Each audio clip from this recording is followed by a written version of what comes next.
Okay, this is my 65 Chevy camper van. I wanted to get a picture of this and do a little walk around before it goes bye-bye. It is due to be picked up by the new owner in a couple of days. You got to excuse the sunglasses, but that sun is just beating right into my face here. So anyway, I am going to turn this around and give you the tour of this 1965 Chevy camper van. Okay, I got this originally because I saw it hanging around my work area, just in the general neighborhood, and it took me a year or two to finally track down the owner and get them to sell it to me. It turns out the original owner that used this had passed away. And the other thing that appealed to me, besides it being very unique in a first gen, was the front end, and the rest of the body was in really good condition. As you can see, it's got the original bumpers on it, and there's not much going on as far as any hits to the front end. There is just the slightest bend on this one rib, but as far as the rest of it, I mean, it's in really good shape. I think what happened was they used it as a camper only. In other words, most of the time it just sat around. I also believe that this top, which is fiberglass, was installed right when it was brand new. Like a company, maybe in Southern California, I'm not sure, bought these vans and then cut the roof and put these tops on there and made them exclusively for camper vans. So unfortunately, there's a bullseye on the windshield. I gotta attribute that to our mowing the back 40 here, kick up some rocks, and sometimes we take a few hits. So I took the headlight rings off, but they are included with a deal. And let's see, it's got propane in there for a hot water system and a shower, believe it or not.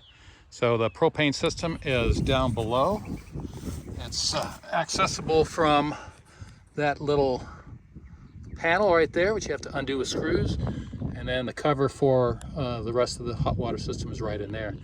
That keyed device, right, or the keyed what looks like a gas filler, is actually for water.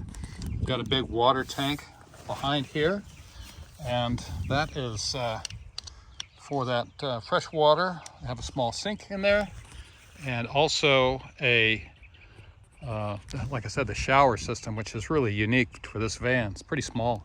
So the rust is really low. I scraped the rust down to the metal here, and you can see it's, as far as other, compared to first gen vans, it's not bad at all.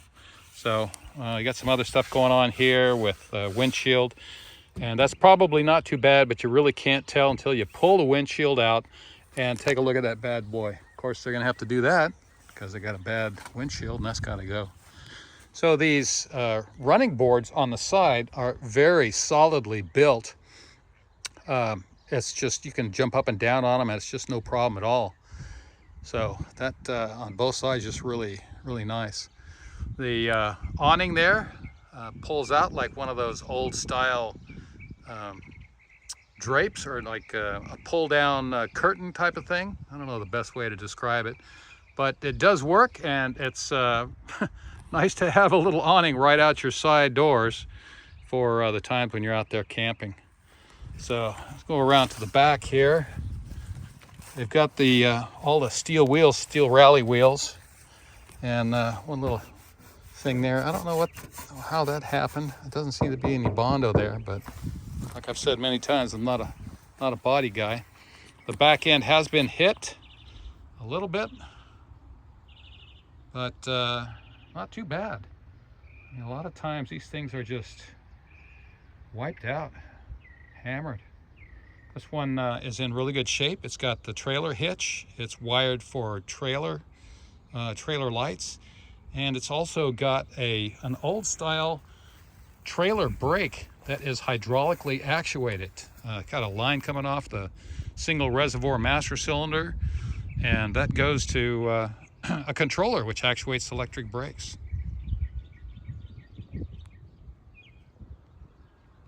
The other thing that's going on here is, and it threw me for a loop at first, was that that is not where you put gas in. And I'm glad I didn't try to put gas in there. Well, actually I did. And when I tried to put gas in, it was just coming out and pouring down on the ground just as fast as I was pouring it in there.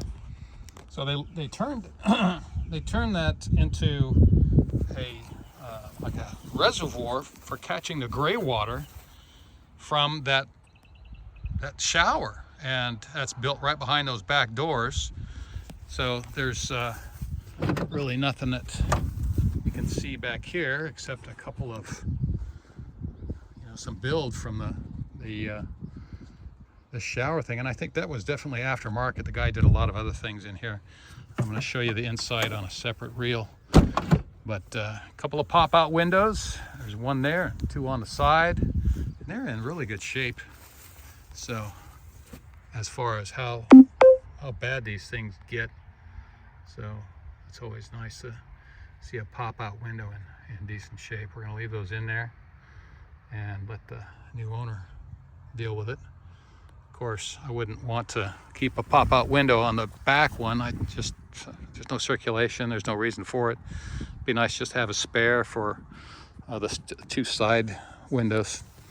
So anyway, the shower being all the way in the back, what the guy did was he put the gas tank in a different place, and he's using this as like a catch basin for the runoff, and it's pretty interesting.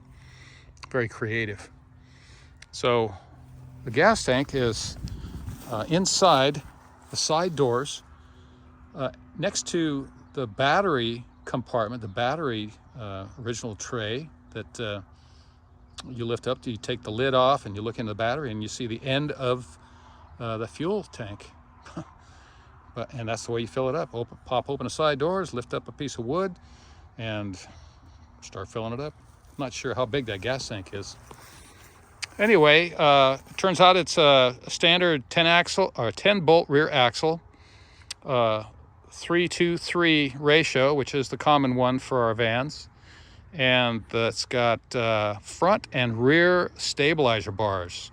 So this thing is really stiff when you're going down the road and you hit a turn or doing an on-ramp, stuff like that, or a wind, and I guess that's really a nice feature.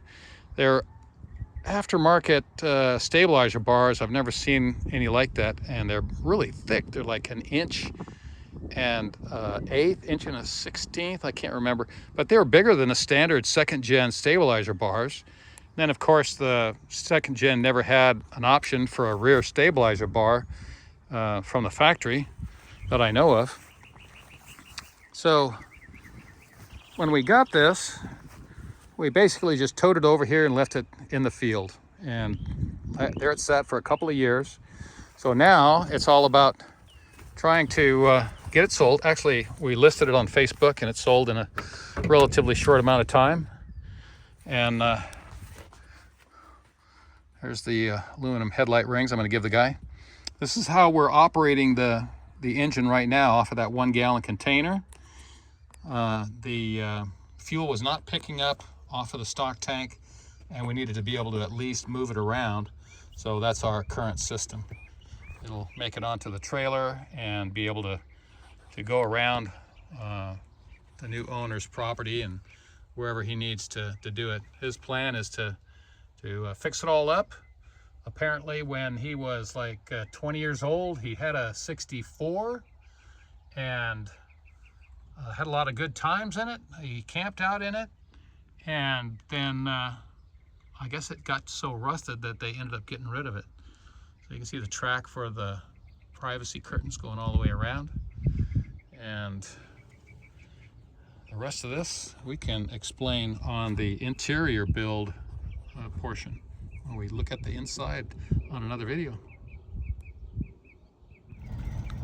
So we haven't run this for about a week, maybe 10 days, and we just hopped in and pumped the accelerator about maybe 6 or 8 times, and it fired right up. So jabbing the throttle kept it going. I don't believe the choke is operational. It's got a 4-barrel carburetor on it, and Some kind of V8, I'm not sure what. It's not original. It's got the old road draft tube and a few other things that make me believe it's a pretty old engine. If I had to guess, I'd say 283, but I'm not really sure. So anyway, we're gonna give you a nice walk around on this. And it's kind of almost my last loving look at the camper van. I wish it well at its new home.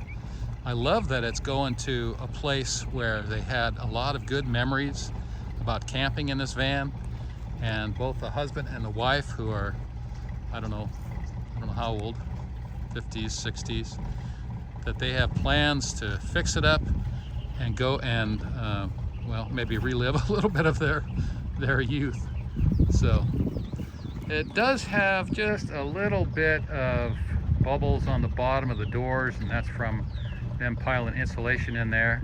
There's a little bit of that going on the back doors too, but well, that's what you get. So here it's nice and quiet, but it's not exactly the most smooth of idles. And there, if you go inside and you look at some of these spots, like up here, you will see some daylight, but the roof is actually in really good condition. There's no rust, there's no dripping from the roof addition that they did. At least it was draining away. So that looks like that all the way around. So there we go. In 2024, this one sold for, I'm selling it for $5,000. And I think that is a bargain for how this body is. I mean, there's just nothing going on as far as rust or bubbles with rocker arms. I believe it was always living in California, and the only problems as far as rust is these few superficial spots that you see, which, I don't know, if you're a body guy, you can maybe educate me on how that happens. I don't know. But other than that, it's in just fantastic shape. There it is, 1965 Chevrolet camper van. Don't see too many of those. Hey, thanks for watching. Appreciate it.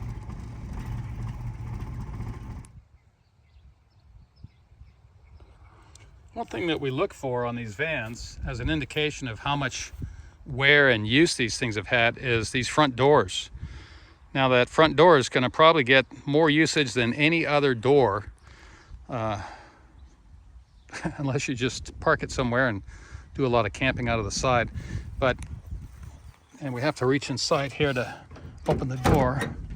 But one thing that we like to look at is this connection right here where the latch is. And if there's spider cracks around there, and you can see, well, that looks like paint, maybe that's some metal fatiguing, but this is a common spot where it shows age from the door being closed and open, and then this latch mechanism gets loose and people end up slamming the door. So how the door looks right there and how it closes is a good indication of whether or not it's received a lot of use. That's nice. And the other door,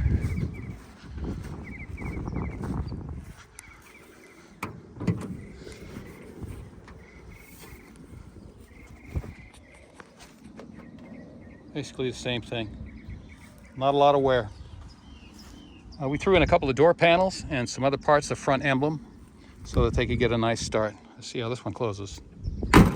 Again, not bad.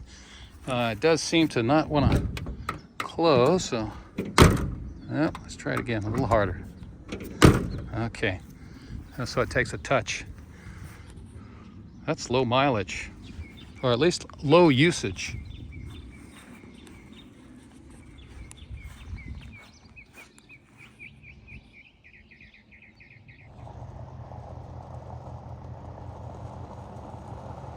as the sun slowly sets in the west. Another vintage Chevy van goes to a new owner.